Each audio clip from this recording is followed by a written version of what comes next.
I have to confess, I wasn't reading people's letters until before I interview them, and your letter is so full of wisdom. Oh, thank you. If this is how you coach your clients, it's down to earth and just very meaningful. Oh, I would like every girl with ADHD to read this letter. right. Yeah. I'd be happy to. Trying to let more girls read it. I started to underline so many things. You are different, and that is not only okay, but also valuable. Do you want Mhm. to speak about that? Sure. Similar to probably your experience, I did not get diagnosed until my late 40s. That's a long time to have this not understanding that you're different. You just feel the headwind constantly. Everything you do is not quite right and you don't quite belong. You feel the awkwardness all the time. Once I was diagnosed, there was extreme anger that no one saw it. Parents didn't see it, teachers didn't see it. What year were you diagnosed? It was 3 years ago. After the diagnosis, then comes a lot of radical self acceptance and leading into what are my strengths? What are my gifts? Where have I provided value in the past? Looking at those elements and just leaning into that. I can't fix that my brain is neurologically different. I can shore up my weaknesses, but I can't make it ever go away. So, what can I do? What are my options in this situation? And I like the philosophy I have self leadership.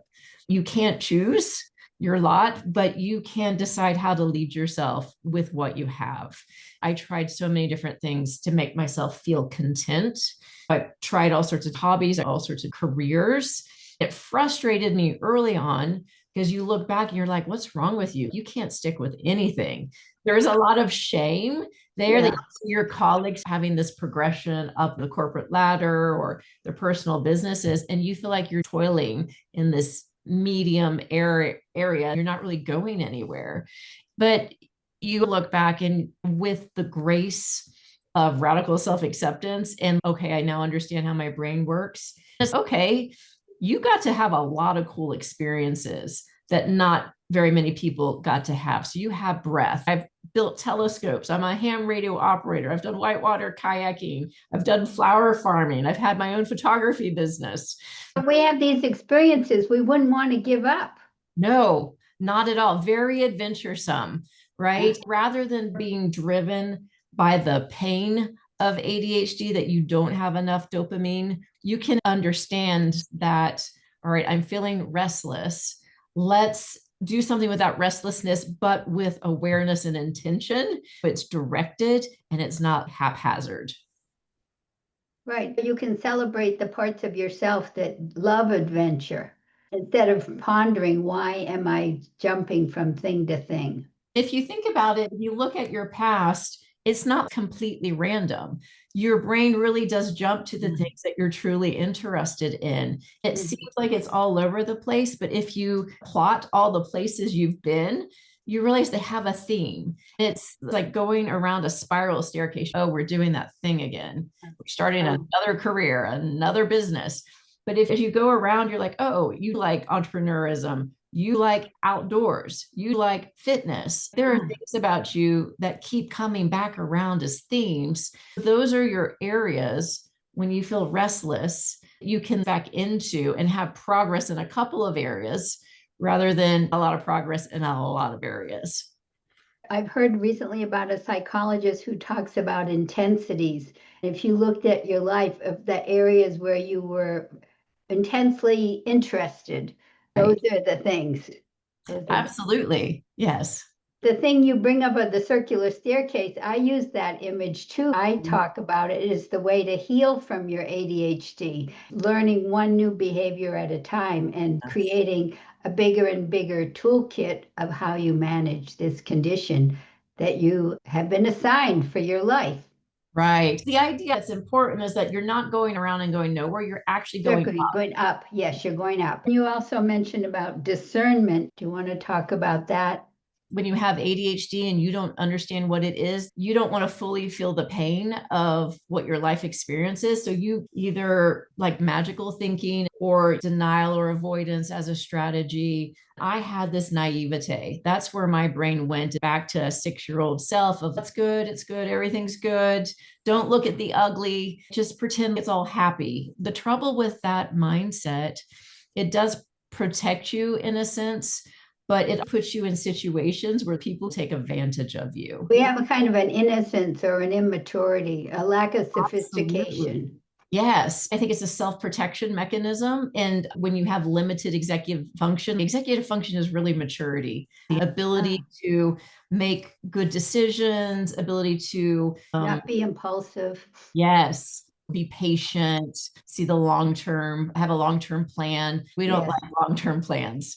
I learned I wasn't good at being able to tell who didn't have good intention, who was charismatic but not safe, and who was safe but not charismatic.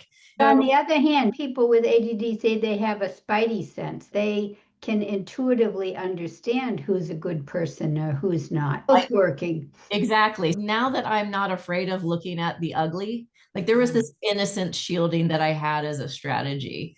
Now that I'm not afraid of looking at the ugly, I definitely have more discernment. But back then, I didn't even know what the word discernment meant. When it was first explained to me, I was like, oh, it's nuance. It's not obvious. I was very much things are all good or all bad, all or nothing thinking. The idea that nuance exists and you have to be more particular at ferreting out what is really happening. Once I understood to look in that gray area, then life got a little easier for me. I'm wondering. Yeah, it's definitely learning to trust yourself, but you have to be able to open your eyes. So again, with your brain sheltering you of you're awkward, you don't belong, you don't fit in. It's very painful to live like that. My brain's response was, we're just going to shield you like a child. You can have this idealistic viewpoint and avoid looking at ugly things. We're just going to do this our whole life. Yeah, some of that might be protective, but some of it is part of ADHD. We do not have good self-awareness. I've been brought up short a couple of times when I'd have an evaluation where I thought I had been doing fine and was told, no, you're not doing so fine. On the other hand, sometimes we do something really great and we don't realize how good it is. That is definitely an area to explore. I've had people tell me all the time of, you don't know how good you are. And you're like, I'm average. I'm sorry. I think you're right. What about the perfectionism? I like when you say perfectionism is just fear wearing a mask. There is, again, the safety mechanism. If I can just do this one thing really well, then I'll be safe. This restless feeling will go away. All my problems will go away. If I'm perfect, no one will have anything to say against me. Right. The pain will stop. Even the pain of beating myself up will stop. In some ways, it was like earning your own self-worth, as well as protecting yourself from the criticism of others. I definitely suffered with perfectionism. It was almost a form of self-abuse. I don't like you. You need to earn my respect. In my book, I wrote about my experience of going to a talk where we were supposed to visualize ourselves in a chair opposite us and talk. I could not say a single thing without a but. I couldn't give myself a single compliment without a but. I went home determined that at night when I went to bed and reviewing all the things I had done wrong, which was my habit, I would have to give equal time to some things I had done right. It was a struggle. Oh, I was able to have a pretty good turnaround. Once I understood perfectionism, I got in a situation where I felt very alone. Parents weren't there advocating. I was single and there was nobody advocating for me. I didn't feel like I had a good support network. So a part of me just said, if nobody else is here to advocate for you, I will advocate for you. I will be the parent you never had. I will be the friend you never had. Part of me decided this ends today. Since then, I have a lot of radical self acceptance and kindness. If I'm not having a good day, lean into this idea of just do your best. Your best could look pretty crappy on one day and pretty good on another day. And Yes. acknowledging of that is my best and it's good enough. I do ultra marathons when I'm running and you're really tired. You look at your watch and you're doing a 14-minute pace because you've been out there for 8, 9 hours. I'm like, that's amazing. You're doing so well. Old me, when I used to run 15 years ago, would be like, oh my gosh, you're pathetic. So bad. And now I'm just like, you're moving. Like, great job, woman. I'm so proud of you. Keep going. It's a nice to have made that transition. It's not toxic positivity. I truly mean it as if there was a parent cheering me on. There's a book that helped me called Learned Optimism. You learn to focus on the things that went. What do you get out of focusing on the things that went wrong? Maybe you can learn a few things for the future. Right. To dwell in that is not helpful. No, and I think you have to change the way you score. Before we scored in a very harsh way that was impossible to ever be successful. Maybe we score rather than getting there, little wins versus this big all or nothing win that gets you 1 point for perfectionism. That's an area I still need to work on. I get discouraged. My approach to balance that is to put out a lot of things at once so that something positive is coming out of it. If I get too much effort with nothing returned, it impacts my energy level. What I find remarkable in your story is the resilience. A lot of people with ADHD with the late diagnosis and still are able to celebrate themselves. Somehow they hung on to resilience. Yeah, absolutely. There were definitely moments where you had the rock bottom moment, literally laying on the floor of your bathroom crying. I remember feeling like a child, like everybody's faking it. Nobody's an adult. Nobody really has confidence. It's all baloney. I just said to myself, anybody's going to figure it out. It's going to be you. We are going to learn what it means to be an adult. This is 10 years before my diagnosis. I would have my mantra, I hold myself in high regard. I was like, no, you don't. But I'm like, but we're going to pretend that I hold myself in high regard. Just this image Fake it till you make it. That's a kind slogan. of, I truly want to believe this. I want to embody this. Not that I was there yet, but I was on a path to figure out what that is. I never crumbled under the ADHD. I always had this hope or this desire to figure out something better. You probably have met people with ADHD who don't have that mindset. They lean into incompetence, right? They get everybody else to help them do things. There's always a pity party versus I'm not happy, but I want to figure out how to do better. Yeah, I don't know. ADHD can vary so much with the individuals. It's hard to know if those people had a bigger burden to carry. It's hard for me to say, but I've heard complaints about people that go into that mindset. I haven't encountered them. When you talked about becoming an adult in the ADHD community, they talk about adulting. It's a common feeling. We feel immature for our age or that we're missing the important things that adults do. We feel childlike. Right. And I think that's a part of executive function. If you study all the areas of executive function, it is behavior that is adult like. It is the discernment, it is the decision making, it is the planning. You follow through on your responsibilities. You don't forget. Yes. You don't allow impulsivity to be the center character. We're chasing a lack of dopamine and we chase whatever makes us excited in the moment. We are lacking something we really need. And that makes it hard to be responsible, to deliver on things that are boring and administrative.